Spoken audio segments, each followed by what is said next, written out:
Assalamualaikum warahmatullahi wabarakatuh. Selamat siang Bapak Ibu sekalian. Sebelumnya saya ucapkan terima kasih karena sudah meluangkan waktu untuk mengikuti webinar literasi yang kami selenggarakan pada siang hari ini. Perkenalkan, saya Citra Putri Widianti dari PT Mitsubishi HC Capital and Finance Indonesia yang akan memandu kegiatan webinar pada siang hari ini. Dimohon kepada Bapak Ibu peserta webinar untuk mengaktifkan kamera selama acara berlangsung dan menonaktifkan menu mikrofon pada kolom kiri bawah. Sebelum memasuki pemaparan materi, saya akan jelaskan terlebih dahulu bagi peserta webinar yang ingin mengajukan pertanyaan saat berjalannya materi. Silakan mengajukan pertanyaan melalui kolom chat yang selanjutnya akan dibahas saat sesi tanya jawab. Sebelum itu, hendaknya Bapak Ibu bersedia untuk melakukan sesi foto bersama ya. Mohon untuk menyalakan kamera, boleh? Mbak, gimana? Ya, boleh menyalakan kamera ya. Oke, Citra. Iya, jadinya apa tuh? Oke. Belum semua ya, boleh menyalakan kamera ya.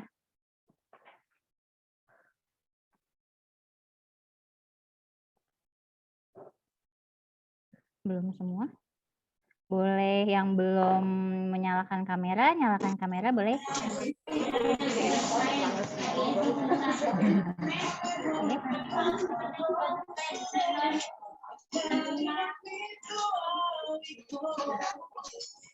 Udah. Iya. Ya, boleh. Bagi yang belum menyalakan kamera, boleh menyalakan kamera ya.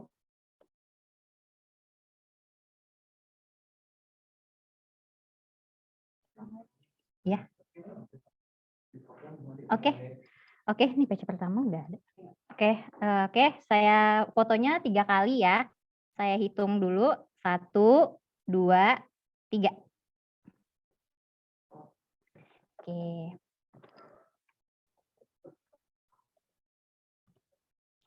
Oke, untuk yang kedua, masih ada yang belum menyalakan kamera, boleh nyalakan kameranya. Atau udah aja kali ya. Oke, saya hitung lagi untuk foto ya. 1, 2, 3.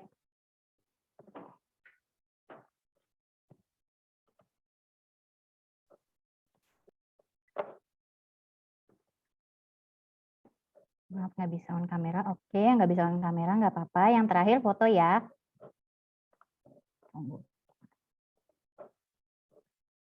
Oke, 1, 2, 3. Ya, terima kasih.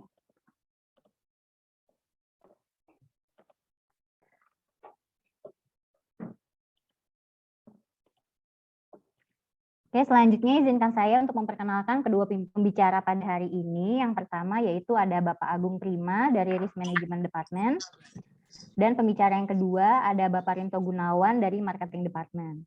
Selanjutnya kita akan memulai webinar siang hari ini kepada Bapak Agung Prima. Waktu dan tempat saya persilakan.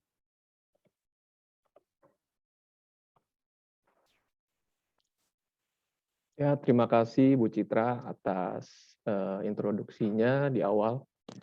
Selamat siang kepada Bapak Ibu peserta webinar.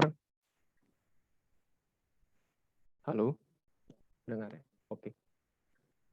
Ya, perkenalkan saya Agung Prima, biasa disapa Aprim. Saya dari Risk Management Department di PT Mitsubishi HC Capital and Finance Indonesia. Tanpa perlu menunggu waktu lama lagi, mungkin saya langsung. Oh iya, sebelumnya saya mau jelaskan dulu latar belakangan dari acara ini. Seperti bagaimana Bapak dan Ibu lihat, di belakang layar saya ini adalah poster dari Bulan Inklusi Keuangan. Bulan Inklusi Keuangan ini adalah acara yang rutin diselenggarakan oleh OJK dengan tujuan untuk meningkatkan literasi keuangan. Literasi di sini maksudnya adalah pengetahuan terhadap industri jasa keuangan. Dan untuk menyukseskan program itu, maka kami salah satunya sebagai kewajiban dari industri keuangan adalah menyelenggarakan, mengedukasi kepada publik dan masyarakat khususnya agar terliterasi mengenai industri keuangan. Oke, saya izin untuk share screen.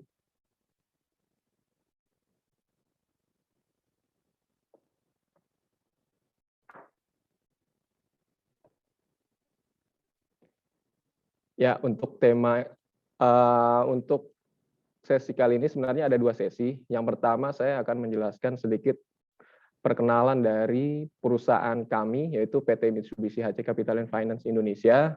Nanti sesi kedua akan dibawakan oleh Pak Rinto dari segi marketing dan produk yang ada di perusahaan kami. Tema saat ini adalah mengenal perusahaan pembiayaan. Seperti yang tadi saya sampaikan, sekilas mengenai MHCI. MHCI itu apa sih? MHCI itu adalah singkatan dari nama panjang dari perusahaan kami. Perusahaan kami baru saja berganti nama di bulan September kemarin. Sebelumnya adalah PT Mitsubishi UFJ Lease and Finance Indonesia. Didirikan pada tahun 95 dengan nama PT Diamond Lease Indonesia, kemudian pada tahun 2007 berganti nama menjadi PT Mitsubishi UFJ Lease and Finance Indonesia.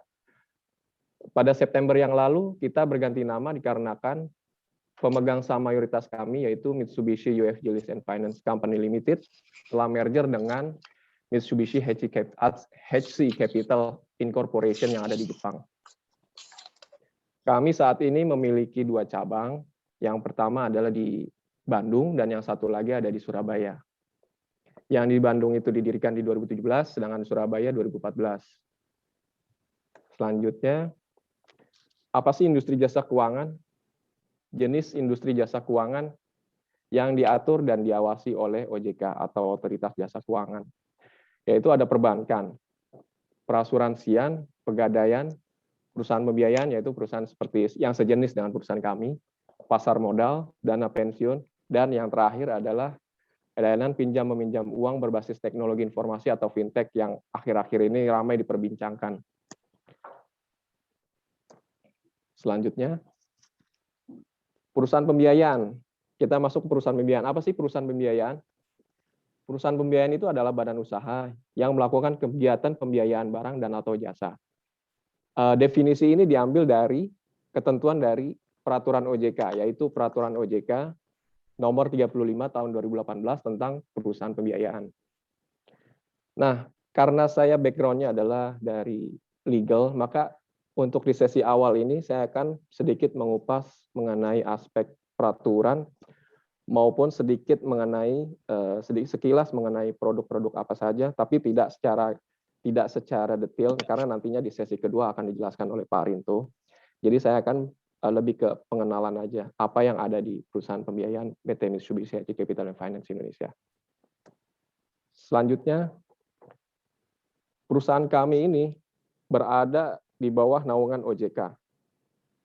Untuk menjalankan kegiatan usaha ini, kita diatur oleh beberapa peraturan perundang-undangan, peraturan OJK dalam hal ini. Seperti yang Bapak Ibu lihat, inilah peraturan-peraturan yang sampai hingga saat ini masih berlaku dan merupakan acuan atau guideline dari kami untuk menjalankan aktivitas usaha.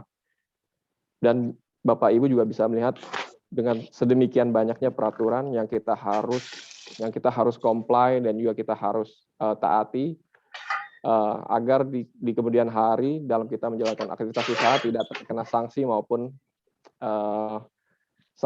peringatan atau dan lain hal. Selanjutnya,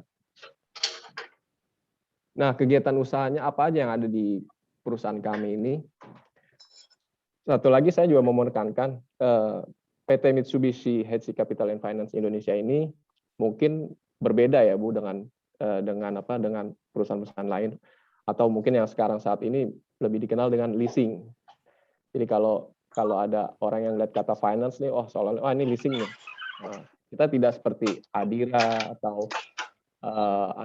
industri-industri lain yang memiliki nama finance dan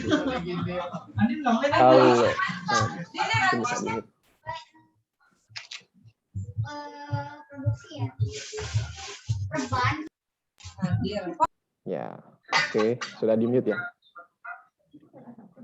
Oke, lanjut ya Bu. Bapak Ibu mohon maaf ada sedikit kesalahan teknis. Ya, perusahaan pembiayaan lagi-lagi itu diatur di dalam POJK nomor 35 tahun 2018. Ini kalau Bapak Ibu mau konfirmasi ke perusahaan pembiayaan lain juga pasti mereka diatur dengan peraturan yang sama.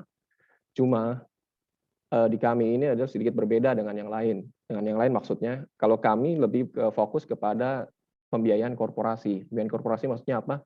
Jadi kami tidak membiayai orang perorangan.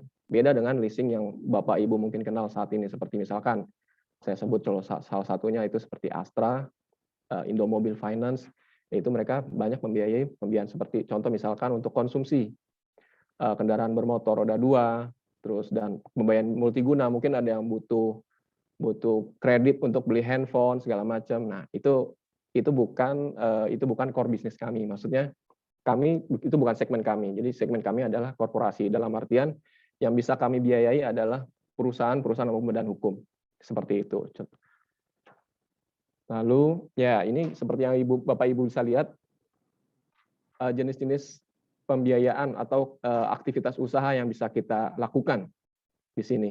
Untuk saat ini di PT Mitsubishi HC Capital Finance Indonesia atau kami singkat itu MHCI, di MHCI hanya kita di sini cuma ada pembiayaan investasi dan pembiayaan modal kerja.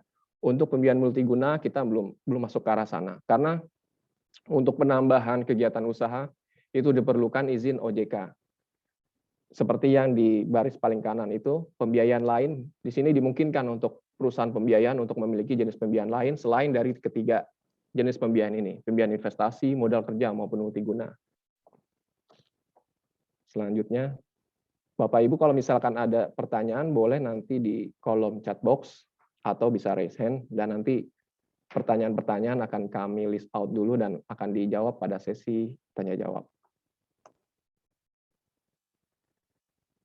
Nah, di sini kegiatan usaha MHCI seperti yang tadi saya sebutkan. Untuk pembiayaan investasi ada yang namanya sewa pembiayaan dan jual sewa balik. Nah, sewa pembiayaan ini itu skemanya adalah kalau definisinya itu pembiayaan dalam bentuk penyediaan barang.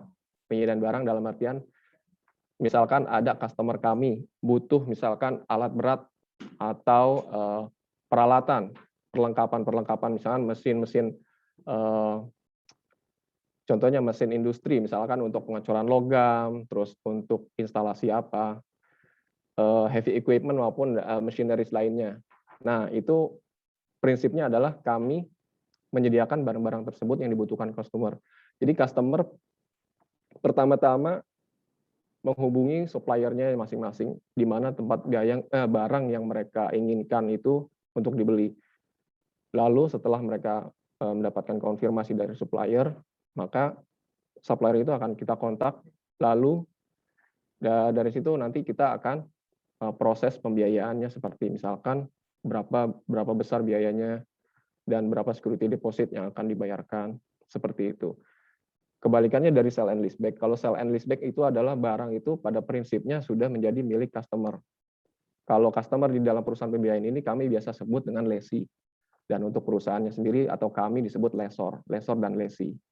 Lessor itu krediturnya, lessee itu debiturnya. Nah, kalau untuk sell and leaseback ini adalah barangnya itu, barang modalnya. Kami sebut itu barang modal karena dalam perusahaan pembiayaan ini karena fokus kami untuk pembiayaan, barang modal itu adalah aset produktif. Beda dengan yang tadi saya sebutkan sebelumnya seperti pembiayaan di perusahaan leasing lain yang ada pembiayaan handphone, alat elektronik, dan lain-lainnya itu lebih ke konsumer. Kenapa konsumer? Barang itulah barang-barang untuk dikonsumsi, untuk kepentingan pribadi, bukan untuk menunjang aktivitas kegiatan usahanya, untuk mendapatkan nilai tambah. Nah, maka itu disebut barang modal. Kalau barang yang lain itu bukan barang modal, karena itu barang konsumtif.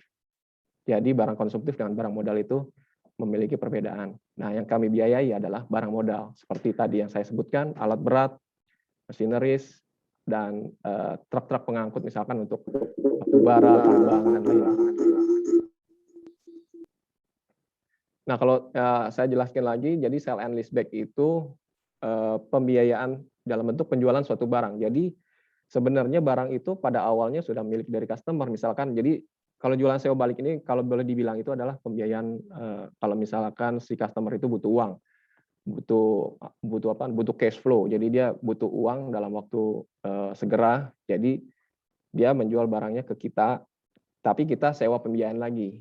Kita sewa balik ke si customer. Jadi seolah-olah kita yang menyewakan. Karena udah terjadi perpindahan. Jadi barangnya milik customer, milik lesi, menjadi milik lesor. Dan baik sewa pembiayaan maupun jual dan sewa balik, itu selama masa pembiayaan, barang itu secara hukum masih milik lesor, masih milik kami. Jadi untuk segala perbuatan hukum apapun itu harus atas persetujuan kami. Tidak boleh dipindah tangankan, tidak boleh disewakan ke pihak ketiga lainnya, atau maupun dijual. Seperti itu. Selanjutnya, nah ini seperti ini skema dari yang saya sebutkan sebelumnya. Ada sewa pembiayaan, jadi saya fokuskan untuk dasar-dasar dari perusahaan pembiayaan itu ada sewa pembiayaan dan sell and leaseback. Di sewa pembiayaan ini ada 3 pihak yang terlibat, seperti yang saya sebutkan sebelumnya. Ada perusahaannya, perusahaan pembiayaannya, MHCI, ada lesi atau customer-nya, dan ada pemasok atau supplier-nya. Sorry, masih tadi.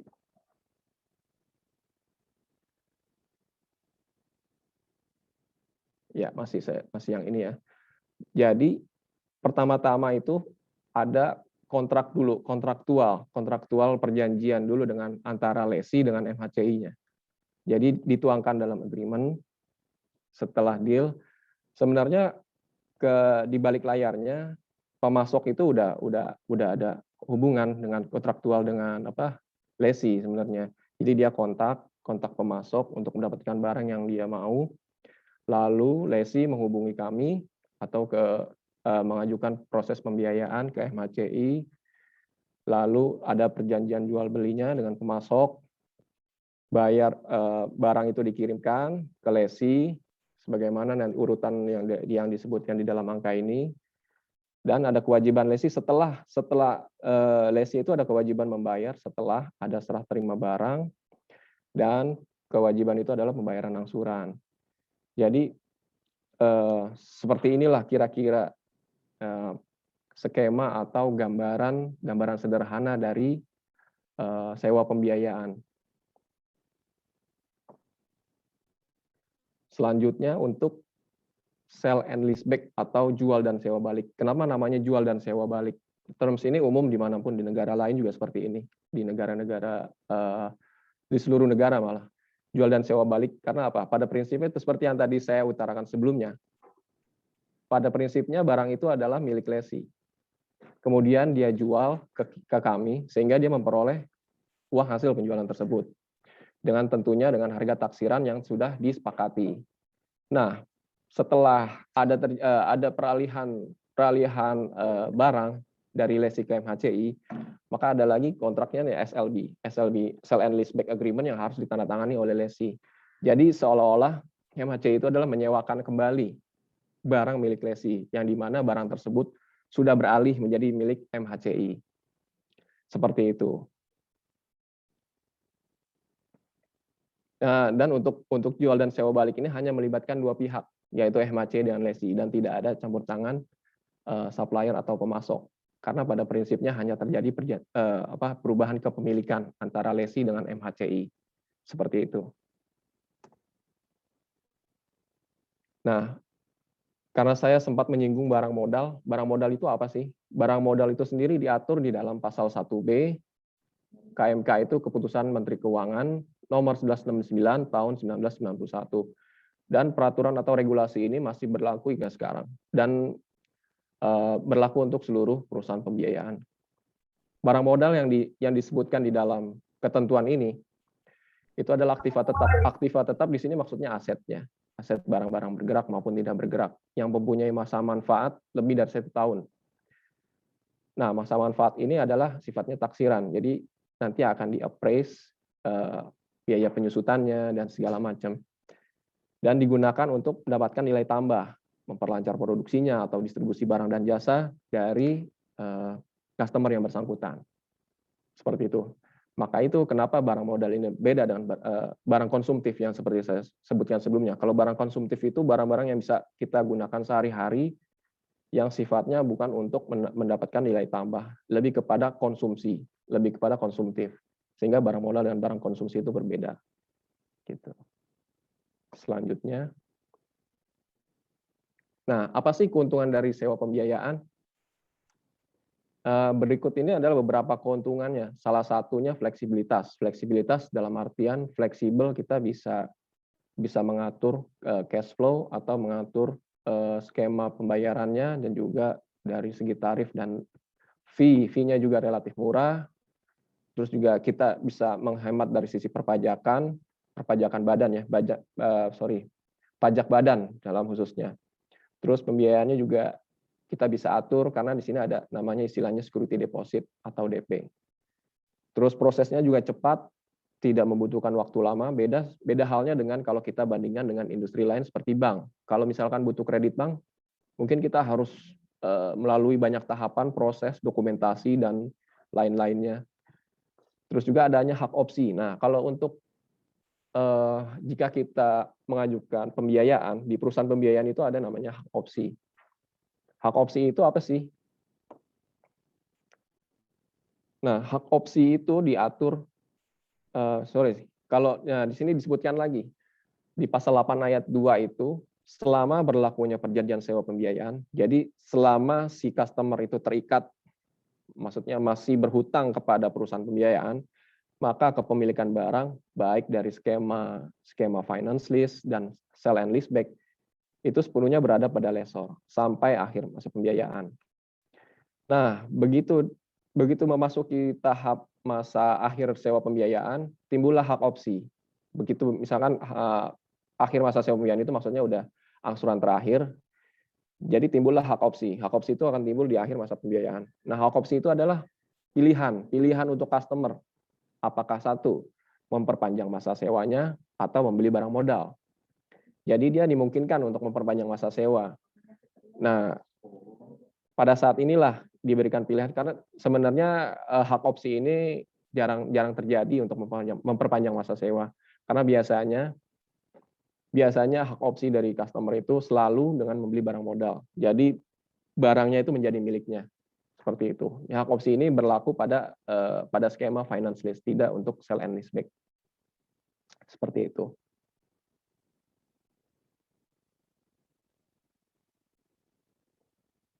Ya, mungkin paparan saya cukup sekian karena memang waktu yang diberikan memang tidak terlalu banyak.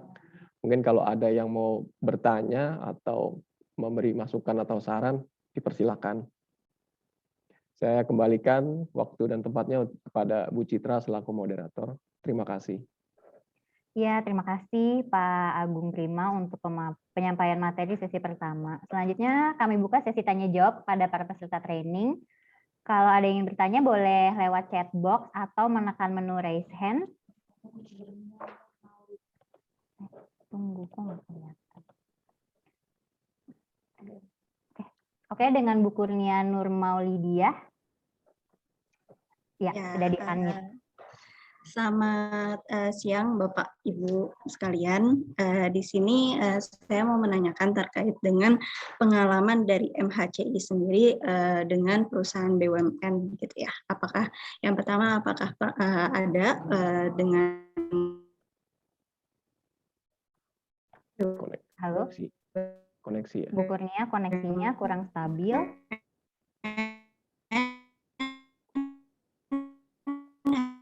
Kedua adalah sinyalnya kurang stabil ya? Ya, koneksi. Boleh diulang kembali, Bu? Oh ya, saya izin off kamera kalau begitu. Oke. Ya, terkait dengan pembiayaan, misalnya suatu perusahaan itu membutuhkan untuk menjalankan kegiatan usahanya itu membutuhkan peti kemas ataupun alat berat ataupun tadi alat-alat pabrik gitu ya. Nah, di sini case-nya adalah perusahaan BUMN, di mana misalnya seperti yang diketahui ada mengacu pada aturan terkait pengadaan barang dan jasa gitu ya. Nah, di sini misalnya dari perusahaan BUMN itu sudah menunjuk supplier gitu untuk menyediakan barang tersebut. Nah, dari hal tersebut yang MHCI tawarkan skemanya itu berupa apa ya gitu. Yang saya mau tanyakan itu apakah jadi di akhirnya itu dengan hak opsi gitu. Itu aja sih dari saya. Mohon apa ada kurang jelasnya nggak ya pertanyaan saya? Saya juga ini nih agak bingung untuk menyampaikannya. Oh, Intinya gitu. sih gini, ya Pak, sudah jelas ya Pak ya. Silakan Bu Nia, gimana? Kalau ada yang mau dipertegas silakan. Ya, jadi misalnya perusahaan BUMN ini membutuhkan kontainer, alat berat, atau ya fasilitas penunjang gitu ya. Nah, di sini di akhirnya itu dengan hak opsi gitu. Nah, apakah dengan sewa pembiayaan atau saya juga agak kurang mengerti apakah sama dengan lease purchase seperti itu. Atau ada skema lainnya yang bisa ditawarkan kepada perusahaan BUMN tersebut gitu. Sebenarnya sih skema yang akan ditawarkan dari MHCI untuk kebutuhan perusahaan BUMN tersebut sih. Gitu. Terima kasih.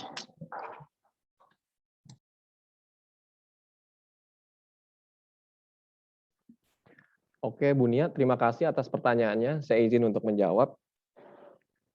Kalau terkait skema apa yang cocok, balik lagi ke aktivitas usaha yang MHCI punya atau miliki. Terkait juga izinnya, karena untuk yang ada di kami itu ada 3 jenis pokok kegiatan usaha. Yang pertama, sewa pembiayaan. Yang kedua, sell and leaseback. Yang ketiga itu ada kita factoring. Saya tidak menjelaskan factoring karena apa? Nah, karena nanti di sesi kedua akan dijelaskan oleh Pak Rinto apa itu factoring, tapi saya sedikit mengulas aja sedikit informasi. Kalau factoring itu adalah kita terjadinya penjual beli piutang, pengalihan piutang. Jadi misalkan ada PTA mengalihkan piutangnya ke PTB, ke kami gitu. Jadi nanti antara si pengalih dengan pembeli dan penjual piutang itu akan mengaturnya di dalam perjanjian factoring agreement seperti itu. Kalau terkait dengan pertanyaan Ibu Nia, kalau misalkan BUMN ingin mengajukan pembiayaan, kita juga sejujurnya kita ada beberapa LC kita itu dari BUMN. Dan nanti bisa dikonfirmasi dengan Pak Rinto apakah customer-nya ada beberapa yang BUMN, cuma setahu saya ada dan saya juga pernah ikut mereview perjanjian pembiayaannya. Kalau untuk terkait barang modal yang telah disampaikan oleh Ibu Kurnia, itu skema yang masuk itu adalah sewa pembiayaan. Apabila barang modal yang Ibu sebutkan itu adalah tadi seperti peti kemas ya, peti kemas, satu lagi peralatan ya, alat-alat berat. Itu masuk ke dalam kategori apa jenis kegiatan usaha yang dapat kami biayai. Untuk hak opsinya itu bisa dipilih oleh customer. Kalau misalkan customer tidak menginginkan barang itu menjadi miliknya dan tetap dipegang atau ada hak retensi dari perusahaan untuk diserahkan kepada MHCI aja. Jadi saya misal PT BUMN tersebut hanya ingin memperpanjang aja sewa pembiayaannya sampai masa apa namanya Pak Rinto ya, nilai residu atau masa umur ini ya, umur apa namanya konsumsi dari suatu barang itu kan akan menyusut sampai tidak lagi nilai kegunaannya itu, nilai tambahnya itu sampai tidak ada, seperti itu. Jadi kalau misalkan kalau Ibu Kurnia sasaran pertanyaannya apakah BUMN bisa mendapat pembiayaan, jelas itu bisa karena itu memang sudah umum. Tentunya akan ada perlakuan spesial karena apa? Kita akan melakukan due diligence yang agak berbeda dengan perusahaan biasa. Karena BUMN itu kan melibatkan porsi dari pemerintah, porsi dari negara. Di mana kan salah satu sahamnya juga pasti di mayoritas dimiliki oleh kita bisa bilang negara, seperti itu. Jadi akan ada due diligence yang akan lebih berbeda dalam artian untuk kita dalam melakukan atau menjalankan SOP yang sudah kita punya. Seperti itu sih Bu Kurnia. Mungkin kalau ada yang kurang jelas bisa dipertegas lagi atau jawaban saya sudah cukup jelas Bu Kurnia. Baik, terima kasih Pak, sudah cukup jelas Pak. Oke, terima kasih Bu Kurnia. Oke, terima kasih Bu Kurnia untuk pertanyaannya. Kalau ada yang mau bertanya lagi, boleh raise hand atau chat di kolom chat box ya.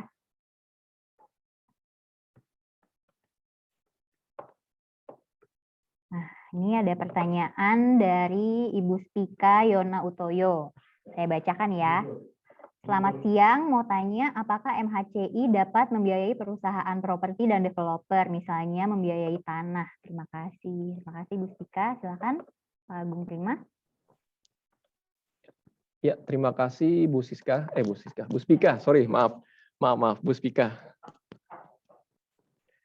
Terkait pertanyaannya, apakah MHCI dapat membiayai perusahaan properti dan developer? Misalnya pembiayaan tanah. Ya, tentu sebenarnya ini bisa barang modal juga. Sebenarnya wacana ini juga jadi di dalam ketentuan OJK itu pembiayaan properti ini bisa dilakukan. Tapi lagi-lagi untuk kita menjalankan suatu kegiatan usaha selain daripada yang sudah dimiliki MHCI itu harus melalui persetujuan OJK. Jadi kalau pertanyaannya hanya apakah dapat membiayai perusahaan properti dan developer, tentu bisa. Tapi kalau untuk MHCI saat ini kami belum bisa. Karena apa? Karena kami harus memperoleh persetujuan dari OJK terlebih dahulu.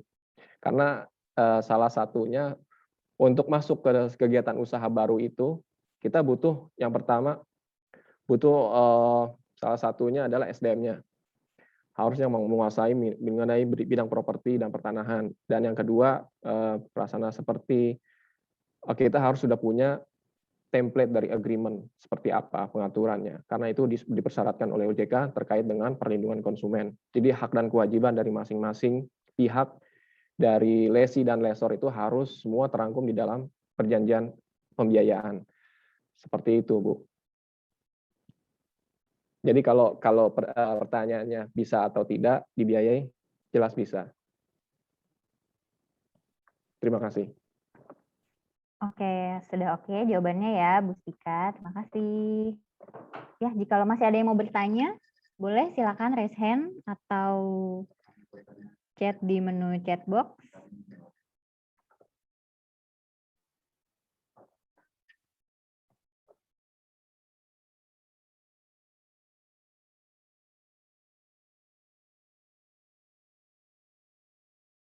Saja.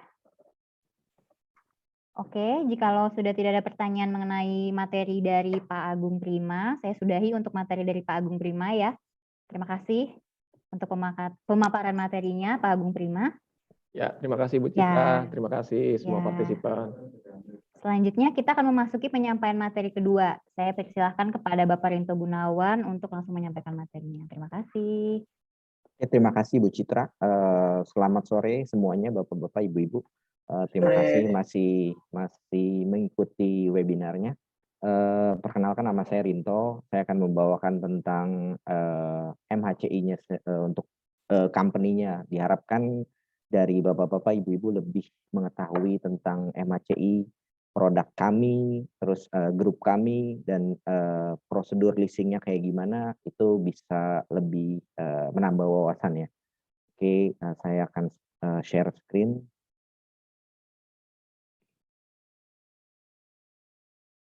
Oke. Sekedar refresh aja ya. Tadi dari Pak Aprim kan udah diinfokan bahwa MHCI itu pemilik sahamnya adalah dari Jepang, yaitu Mitsubishi HC Capital. Sekadar informasi bahwa kita Mitsubishi HC Capital ini adalah Big Three ya di Jepang ya, sebagai salah satu financial institution.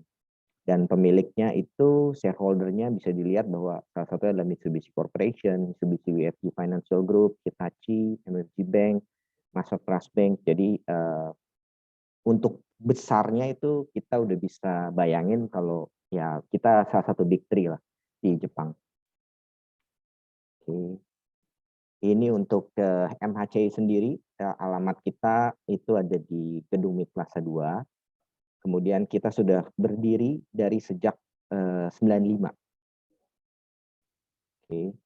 Ini sekedar history. Tadi yang dibilang sama Pak Aprim, kita sudah berdiri dari 95, itu bernama Diamond Lease Indonesia. Saat waktu berdiri, Diamond List Indonesia hanya membiayai perusahaan-perusahaan dengan Japanese ya, perusahaan-perusahaan Japanese company only. Kemudian di tahun 2007 dengan adanya merger dengan MUFG, nama kita berubah menjadi PT Mitsubishi UFJ Lease and Finance Indonesia. Nah, di tahun 2011 itu kita mulai membiayai perusahaan-perusahaan lokal Indonesian company. Itu kita sudah mulai membuka pembiayaan untuk di luar non-Japanese company. Untuk di 2014 sendiri kita membuka cabang Surabaya, dan 2017 kita membuka cabang Bandung. Dan 2021 kita berubah nama lagi menjadi Mitsubishi HC Capital and Finance Indonesia. Ini adalah grup MHCI yang ada di Indonesia, dimiliki oleh MHCI dan beberapa perusahaan lokal ya. Untuk yang pertama adalah Takari Koko Sejahtera. Ini MHCI sendiri mengakuisisi di tahun 2012. Jadi kalau teman-teman pernah dengar TKS, itu mereka sebenarnya sudah cukup pemain lama di dunia rental mobil. Nah, semenjak di 2012 untuk kendaraan, untuk leasing kendaraan corporate, itu kita akan refer ke Takari. Yang kedua adalah PT Balai Lelang Karedi. Ini bergerak di bidang lelang ya, auction. Itu berdiri joinnya dengan PT Bluebird di tahun 2019. Jadi untuk Karedi sendiri lelangnya itu untuk kendaraan bermotor, baik mobil maupun motor. Ini produk kita ada 3. Yang pertama yaitu finance lease. Finance lease itu berarti kita memberikan pembiayaan dalam bentuk barang modal dengan hak opsi, dengan 2 tipe ya, direct sales ataupun sales and leaseback. Nah, barang modal ini seperti yang Pak Aprim tadi bilang, itu kita tidak membiayai perorangan dengan tujuan konsumsi. Jadi kita hanya membiayai untuk barang modal yang digunakan sebagai untuk produksi, untuk usaha ya. Dan selama dia perjanjian usahanya, sewa guna usahanya masih berlaku, hak miliknya ada di MHCI. Jadi selama masih dia, misalkan dia tenornya 3 tahun, selama 3 tahun itu barangnya atas nama MHCI pemiliknya. Nanti setelah 3 tahun si customer akan mengeksekusi hak opsi atau tidak itu. Dan untuk operating lease sendiri itu sebenarnya sama dengan sewa pembiayaan dengan finance lease, bedanya itu tidak ada hak opsi. Jadi gampangnya mungkin rental, biasanya mobil, kendaraan, karena mobil biasa umurnya kan 3 tahun, udah yang baru, dan kemudian banyak operasional cost-nya ya, kayak ganti oli, perpanjang STNK. Nah, tadi kita MHCI punya Takari. Jadi ketika customer kita butuh mobil, kendaraan, rental, kita akan refer ke Takari. Dan biasanya Takari itu akan set semuanya dari servisnya dan segala macam. Jadi customer cuma pakai rental. Setelah 3 tahun, dia tinggal ganti atau enggak ya minta ganti perpanjang atau enggak dia minta ganti mobil yang baru. Gitu. Lebih efektif dan efisien ya dari perusahaan sendiri karena tidak mengeluarkan biaya-biaya kayak bengkel, terus STNK. Yang ketiga ini adalah factoring atau anjak piutang. Jadi MHCI membeli piutang dari satu perusahaan, kemudian nanti ketika dia jatuh tempo ada 2, bisa recourse ataupun dengan tanpa recourse. Kalau dengan recourse itu si perusahaan yang piutangnya itu akan membayar langsung ke MHCI. Tapi kalau dengan tanpa recourse, tanpa adanya jaminan, kita akan menagih langsung dengan lesinya. Nanti akan kita lihat skemanya. Oke, ini yang membedakan MHCI dengan leasing-leasing lainnya. Sesuai dengan di Indonesia kan banyak ya perusahaan-perusahaan leasing ya. Dan salah satu kita nih strong point-nya pertama kita main di corporate. Yang pertama, target customer kita dari perusahaan private maupun dari TBK sampai BUMN gitu. Semua yang ada di Indonesia lokasinya. Jadi kita cuma main di PT, nggak main di perorangan atau CV, hanya PT. Dan memang untuk kelasnya adalah mid to low ya. Kita dari middle sampai low, sampai high. Gitu. Untuk list itemnya sendiri kita cukup bervariasi.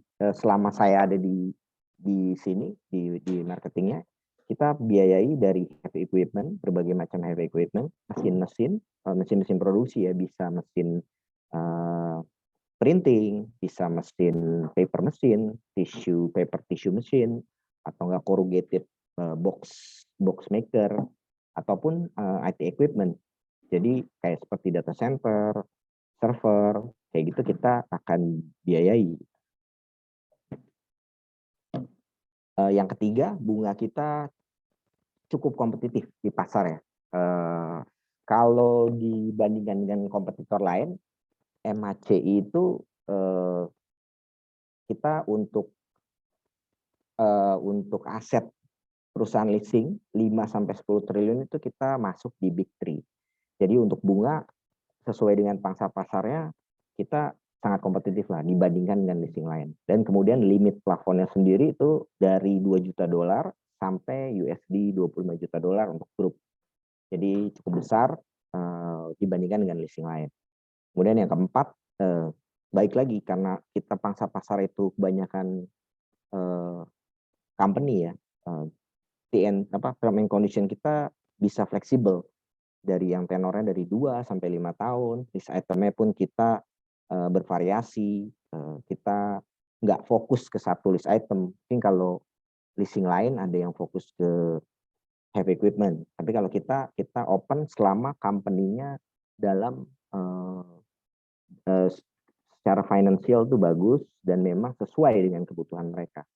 Jadi contohnya nih ya, kalau misalkan fleksibel, kita pembayaran angsurannya kita bisa monthly, bisa quarterly, terus pilihan mata uangnya pun kita dari kontrak currency-nya bisa dari US dollar atau enggak rupiah.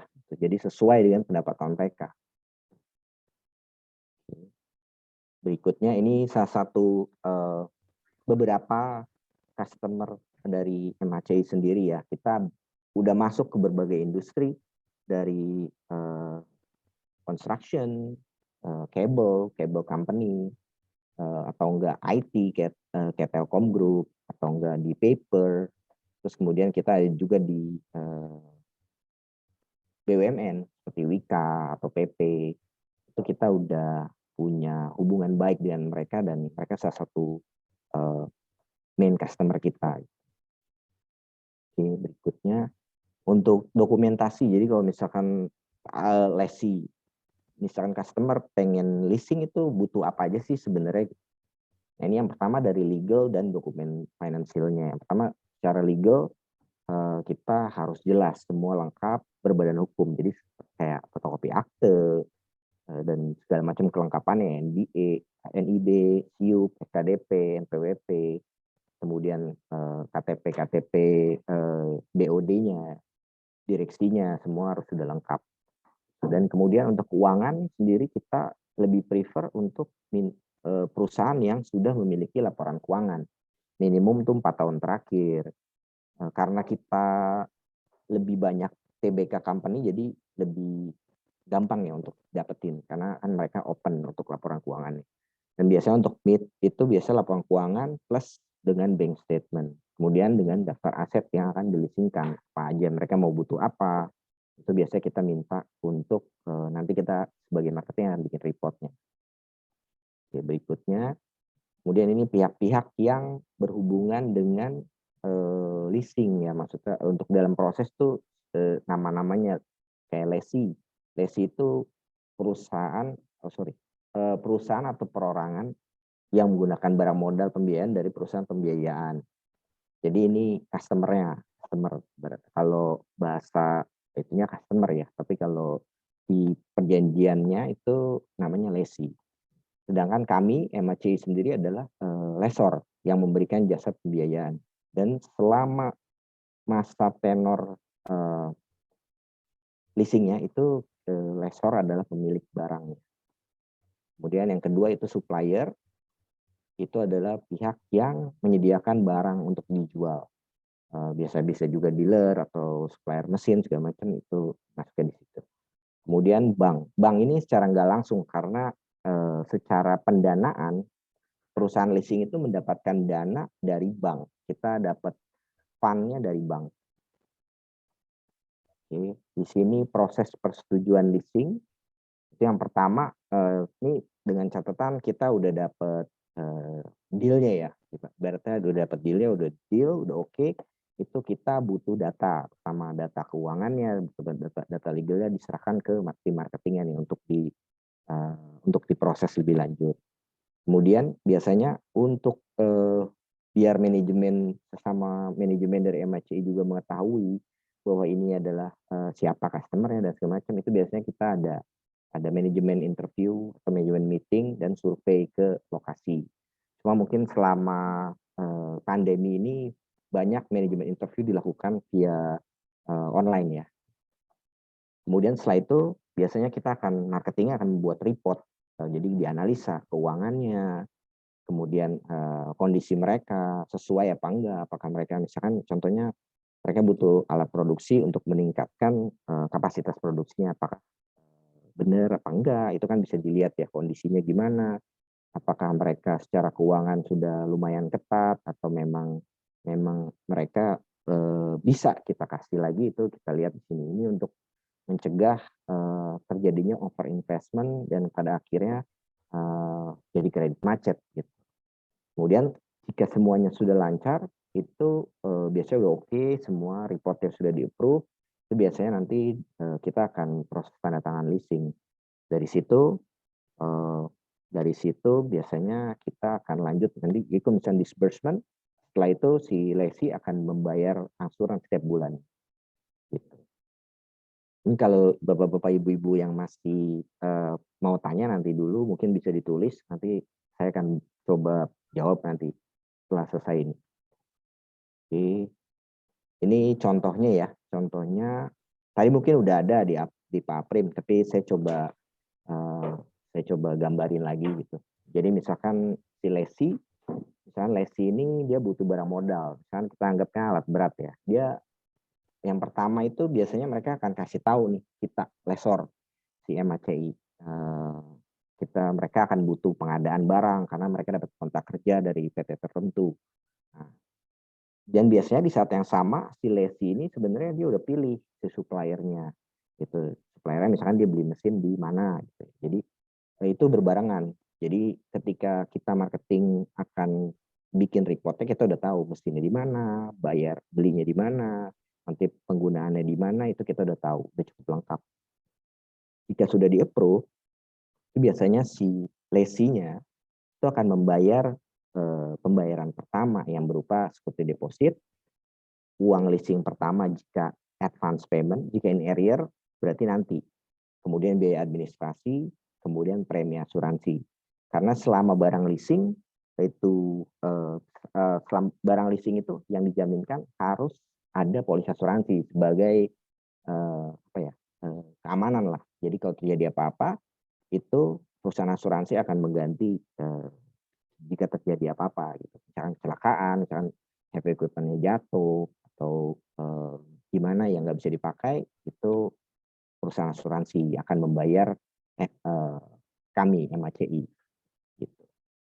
Kemudian setelah kontrak tanda tangan, kami MHCI akan mengeluarkan PO kepada supplier. Alatnya apa, itu sesuai dengan pesanan lessee. Nanti setelah itu sebagai jaminan bahwa MHCI lah yang akan membayar mesin tersebut atau enggak alat tersebut. Setelah kita kasih PO-nya, itu biasanya supplier atau dealer dia akan kirim barangnya. Misalkan heavy equipment dia akan kirim site-nya si lessee atau ke tempatnya lessee yang udah perjanjian ya mereka. Jadi mereka akan taruh dan lessee-nya akan cek barangnya sesuai, bisa dipakai, tidak ada masalah, dia akan tanda tangan yang namanya surat terima barang, itu dia akan infokan ke MACI. Nah, disitulah kita akan bayar nomor 5. Kita akan pembayaran jika semua udah lengkap, data-datanya dari supplier dan alat pun udah diterima oleh lesi, kita sebagai perusahaan pembiayaan akan bayar, akan lunasi, dibayar. Nah, berikutnya tinggal lesinya akan bayar tiap bulan sesuai dengan perjanjian kredit. Gitu. Kalau di sini, kalau Bapak Ibu lihat di perusahaan asuransi, ini sebenarnya enggak secara langsung dia ikut di perjanjiannya, tapi itu untuk memberitahukan bahwa kita MACI akan mengurus asuransinya, tapi yang bayar adalah lesi. Oke. Yang berikutnya ada sales and leaseback. Nah, di sini bedanya dengan yang tadi adalah cuma 2 pihak, yaitu lesi yang sebagai supplier juga dan lessor, itu MACI. Nah, lesi ini sebagai supplier karena dia sudah memiliki barangnya, dia jual ke kami, nomor 1 dan nomor 2. Jadi kita tanda tangan kontrak, mesinnya udah dijual balik ke kita. Kemudian lesi juga akan bayar pembayaran pertama kayak seperti deposit, cicilan pertama, jika in advance dan di administrasi. Setelah itu kemudian kita akan bayar ke lesi sesuai dengan yang dia jual. Nah, biasanya untuk sales and leaseback jika dia mesinnya itu bukan mesin baru, itu kita akan memakai nilainya itu adalah nilai buku yang ada di perusahaan dia, nilai buku. Itu apa purchase amount-nya.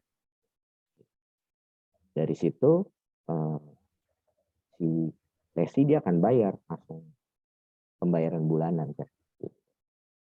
Jadi bedanya cuma uangnya itu masuk ke lesi bukan ke supplier. Jadi cuma 2 pihak aja. Yang ketiga ini adalah factoring. Ini factoring without recourse. Jadi kalau without recourse itu berarti kita intinya gini. Waktu pertama tradisional transaksi kan lesi dengan customernya ya. Dia jual beli barang, atau jual beli jasa, atau jual beli barang. Terjadi transaksi. Yang nomor 1 dia jual barang ke customernya. Kemudian invoice si lesi kirimin. Setelah itu kan timbul piutang. Nah, piutang inilah yang dijaminkan ke MACI.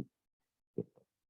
Agar salah satunya bisa jadi gini, misalkan si lesinya ini punya piutang ke perusahaan yang cukup lama, kan bisa 3 bulan atau 6 bulan. Nah, biasanya kan si lesi ini akan secara cash flow agak ketat ya, jadi kan dia pengen lebih cepat.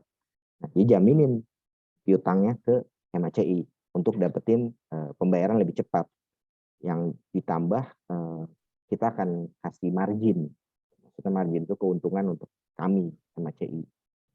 Nah, jadi ketika setelah selesai factoringnya, si lesinya bayar, customernya bayar, itu lesi nanti akan bayar ke kita, ke MACI.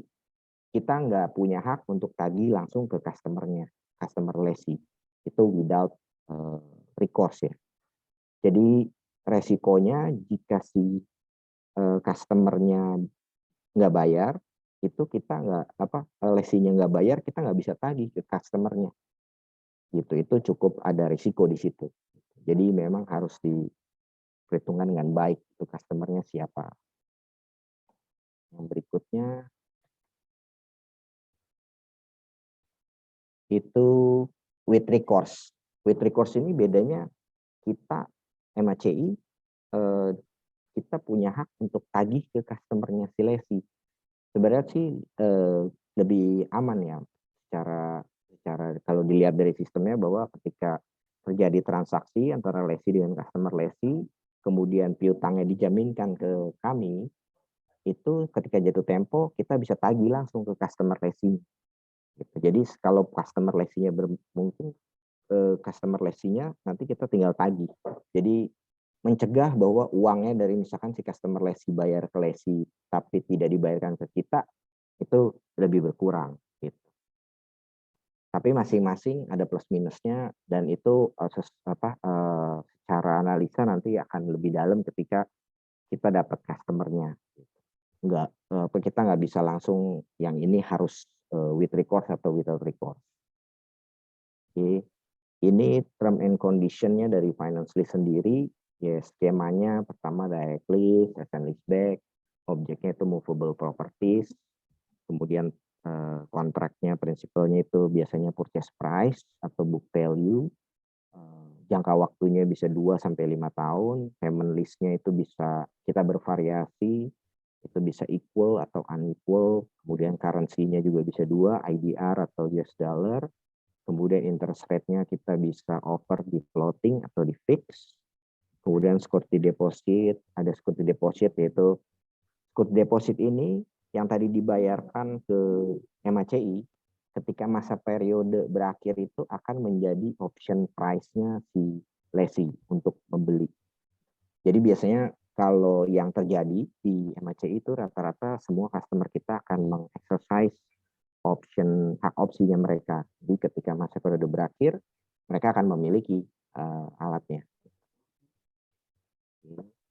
Kemudian ini salah satu program kita juga, speed list. Ini speed list ini bedanya dengan leasing yang sebelumnya, produk leasing yang lain itu sebenarnya sama, finance lease, direct lease atau technical leaseback. Bedanya itu yang kita biayai itu maksimum 6,5 miliar. Selebih itu harus normal. Ini untuk mengakomodir customer-customer yang butuh cepat dan nilainya tidak terlalu besar. Jadi kemudian list itemnya itu harus heavy equipment. Jadi di luar itu kita belum bisa pakai speed list. Dan ini salah satu keunggulannya adalah approval-nya itu cepat ya. Jadi cuma 7 hari kerja dari data semua lengkap diserahkan ke kita. Oke, sekian dari saya. Mungkin dari peserta webinar ada pertanyaan, silahkan bertanya. Saya akan coba menjawab dari sisi operasional dan produknya. Oke, terima kasih Pak Rinto untuk pemaparan materi kedua. Sebelumnya, sebelum menjawab sesi pertanyaan, sesuai yang sudah saya infokan, boleh untuk foto bersama lagi ya, karena tadi pas sesi pertama masih banyak yang off cam. Oke. Tunggu. Oke. Nah, oke. Oke, boleh open cam semuanya, maaf karena tadi sebelumnya. Oke. Saya hitung ya. 1, 2, 3. Oke. Oke, seperti yang pertama tadi, sesi fotonya 3 kali ya, Bapak Ibu. Oke, tunggu yang masih close cam boleh di open cam ya. Tunggu, masih ada yang belum. Tunggu sebentar. Oke, boleh Bapak Ibu yang kameranya masih close, boleh di open cam ya. Ya. Oke, 1, 2, 3. Ya, terima kasih. Oke, yang terakhir ya. Oke. Ya, yang masih close cam boleh di open ya. Oke, 1, 2, 3. Ya. Oke, Bapak Ibu terima kasih. Selanjutnya saya akan menjawab pertanyaan dari ada 3 pertanyaan di sini. Yang pertama dari Bapak Faisal Rahmat. Selamat siang, izin bertanya, untuk mendapatkan pembiayaan dari MHCI, kondisi keuangan perusahaan seperti apa sehingga mendapat pembiayaan dan indikator keuangan apa yang menjadi perhatian MHCI? Terima kasih Pak Faisal, silakan Pak Rinto. Oke, terima kasih Pak Faisal. Kalau untuk kondisi keuangannya saat ini, yang pertama itu yang pasti kita dalam kondisinya positif ya. Secara net income-nya masih positif, revenue-nya juga cukup stabil. Kemudian kalau untuk dan secara operating cash flow-nya juga masih positif ya, masih bagus gitu. Itu lebih besar chance-nya untuk mendapatkan pembiayaan. Kalau untuk indikator sendiri kan setiap masing-masing industri berbeda nih. Ada industri yang capital intensif, ada yang enggak, atau gimana, itu baik lagi nanti kita akan lebih dalam lagi. Tapi normalnya, standarnya kita lebih prefer yang masih profit. Gitu, intinya. Jadi performance-nya bukan dalam kondisi lagi turun ya, gitu, ataupun sedang dalam kesulitan gitu. Maksudnya secara produksinya makin lama makin turun, penjualannya juga makin lama makin dikit, kayak gitu. Nah itu kita lebih susah gitu. Lebih better akan kondisinya secara sehat, ya revenue-nya bagus dan net income-nya juga positif. Mungkin gitu sih.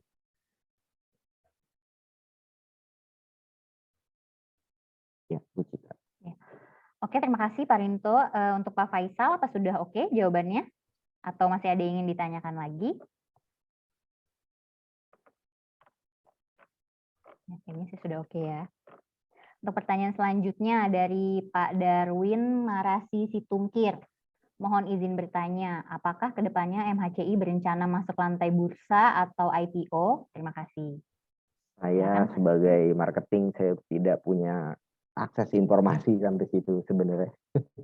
Jadi mungkin belum tahu sih. Kalau dari saya belum tahu.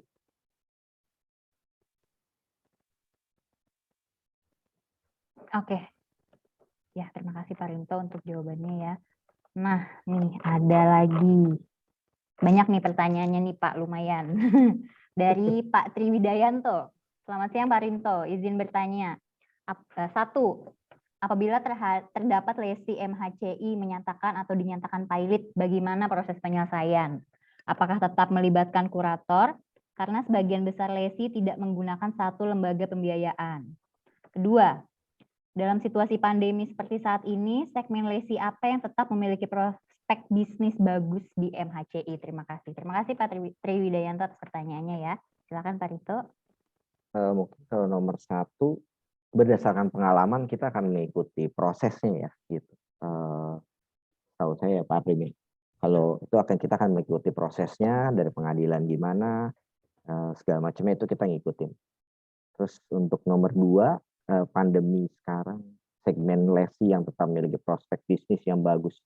Yang pasti healthcare masih cukup bagus, kemudian di telecommunication, IT itu juga cukup bagus. Kemudian yang berhubungan dengan health ya, seperti contohnya kayak bisnis paper kan dia pulp and paper itu masih cukup bagus. Jadi memang biarpun di pandemi seperti ini masih ada bisnis-bisnis yang tetap ada growth gitu. Jadi nggak semua memang turun. Jadi tetap ada pasarnya sih. Terima kasih. Ya, saya mau izin menambahkan untuk pertanyaan Pak Triwidayanto yang nomor 1. Karena ini lebih ke aspek legal ya. Apabila terdapat lesi MHCI yang menyatakan atau dinyatakan pilot, bagaimana proses penyelesaiannya? Apakah tetap melibatkan kurator? Jelas kalau misalkan si lesi yang bersangkutan permohonannya itu adalah menyatakan atau dinyatakan pilot, pasti melibatkan kurator. Tapi sebelum itu normalnya kita sudah melakukan preemptive action ya.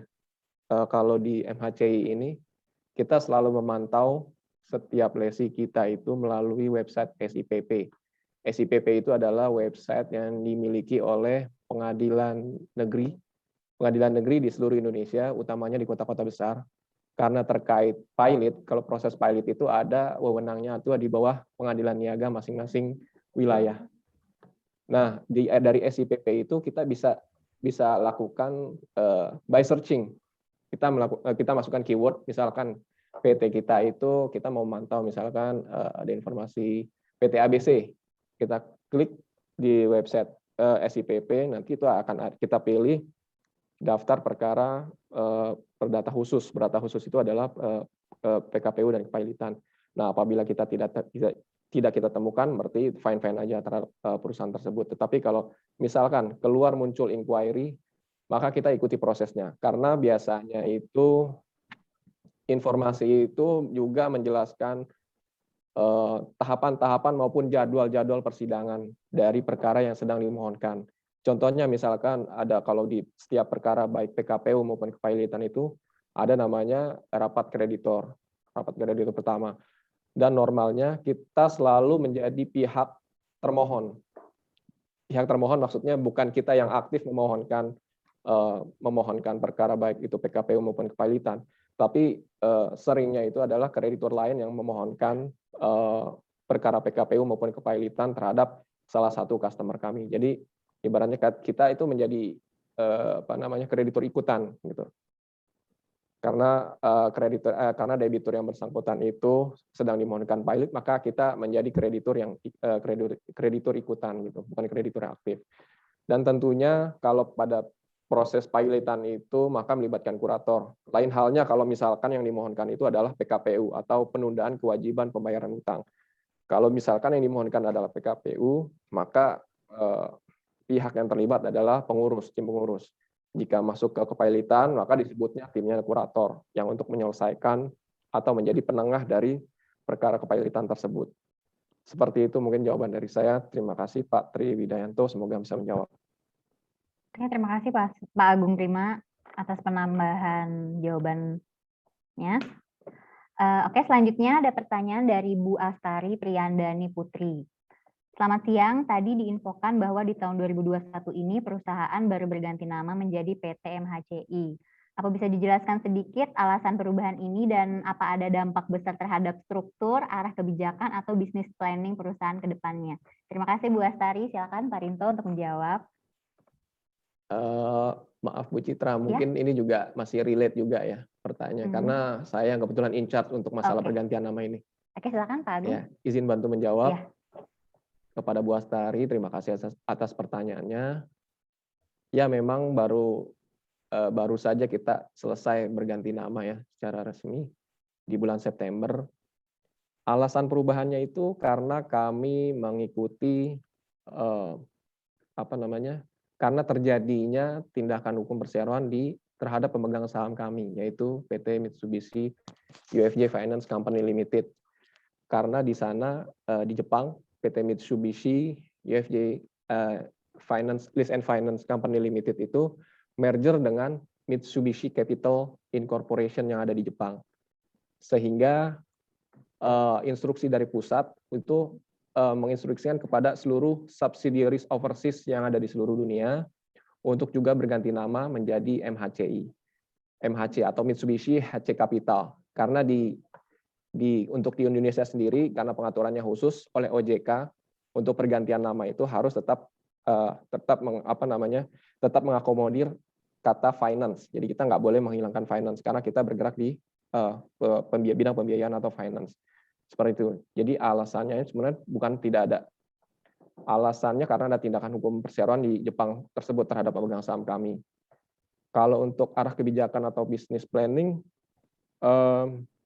untuk saat ini kita tetap dengan kegiatan usaha yang kita miliki saat ini, belum ada instruksi maupun arah kebijakan yang terlalu mencolok ke depannya. Kita tetap diberikan keleluasaan untuk menjalankan operasional perusahaan sebagaimana seperti biasanya. Mungkin lebih ke karena kita masih di dalam tahap transisi. Karena baru saja kalau untuk proses mergernya itu settle di bulan April 2021. Sedangkan untuk kita sendiri setelah melalui berbagai proses dan tahapan dan memakan waktu yang cukup lama, baru di bulan September kita berhasil merubah nama perusahaan kami menjadi PT Mitsubishi HC Capital and Finance Indonesia. Seperti itu jawaban dari saya. Terima kasih Bu Astari, semoga bisa menjawab. Terima kasih Pak Agung Prima. Untuk Bu Astari, semoga jawabannya memuaskan ya. Oke, ada 2 pertanyaan lagi. Yang pertama dari Pak Rizky Alfarisi. Selamat siang, saya mau bertanya, apa syarat bagi lesi untuk menggunakan hak opsinya untuk membeli barang modal? Terima kasih. Mungkin bisa dibantu dengan Pak Rinto ya. Silakan Pak Rinto. Ya, terima kasih Pak Rizky. Untuk hak opsi sendiri menggunakannya ketika list term-nya sudah berakhir, dia akan bisa secara otomatis untuk menggunakan hak opsinya tersebut. Jadi ketika list term-nya misalkan 3 tahun, setelah 3 tahun dia berakhir, hak opsi itu bisa di-exercise di masa akhir ya, setelah selesai list term-nya. dia akan bayar sesuai dengan nilai sekutu depositnya. Tadi kan kita udah lihat bahwa sekutu deposit itu biasanya sudah dibayarkan di depan. Jadi kalau pada praktiknya itu biasanya lesi itu sudah mengeksekusi hak opsinya gitu. Jadi mereka ketika masa akhir periode leasingnya, mereka tinggal melakukan secara paper aja bahwa perpindahan kepemilikan barangnya. Jadi leasing ini akan kembalikan invoice-nya, bukti-bukti kepemilikan barangnya kepada lesi gitu. Oke, terima kasih Pak Rinto. Untuk Pak Rizky, mudah-mudahan jawabannya sudah sesuai dan memuaskan ya. Selanjutnya ada pertanyaan dari Pak Adam. Selamat siang, izin bertanya. Apa bedanya bunga fix dan floating? Dari sisi customer lebih menguntungkan yang mana? Terima kasih. Silakan Pak Rinto. Oke, untuk bedanya fix dan floating ya sesuai dengan namanya, fix itu kan tetap dan floating itu kan mengambang kalau bahasa Indonesianya. Kalau fix itu berarti dia akan bunganya tetap. Jadi misalkan customer ini memilih tenor 3 tahun. Bunganya kita bilang efektif 9%. Jadi selama dia 3 tahun, bunganya itu per tahunnya 9%. Dia tetap nggak berubah. Tapi dia kalau floating, itu akan mengikuti mekanisme pasar. Jadi biasanya customer floatingnya berapa bulan. Ada yang 1 bulan sekali, ada yang 3 bulan. Normalnya customer biasanya akan pilih 3 bulan. Setiap 3 bulan, kita akan sesuaikan dengan bunga pasar yang berlaku. Gitu. Jadi kita akan infokan ke customer-nya bahwa ada penurunan bunga atau kenaikan bunga. Gitu. Kalau menguntungkannya, itu baik lagi ke customer-nya. Butuhnya yang fix, udah pasti 3 tahun, atau enggak mau memang punya feelingnya pasarnya memang trennya akan turun. Jadi mereka akan pilih floating. Itu sih. Ya. Oke, terima kasih Pak Rinto untuk jawabannya dan terima kasih juga untuk Adam atas pertanyaannya. Nah, apakah ada lagi yang ingin bertanya? Boleh silakan chat di kolom chat box atau raise hand ya.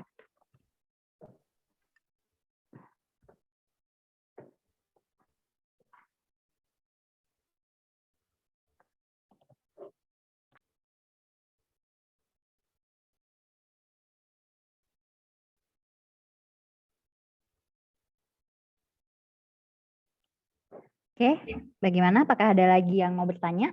Silakan chat di kolom chat box atau raise hand.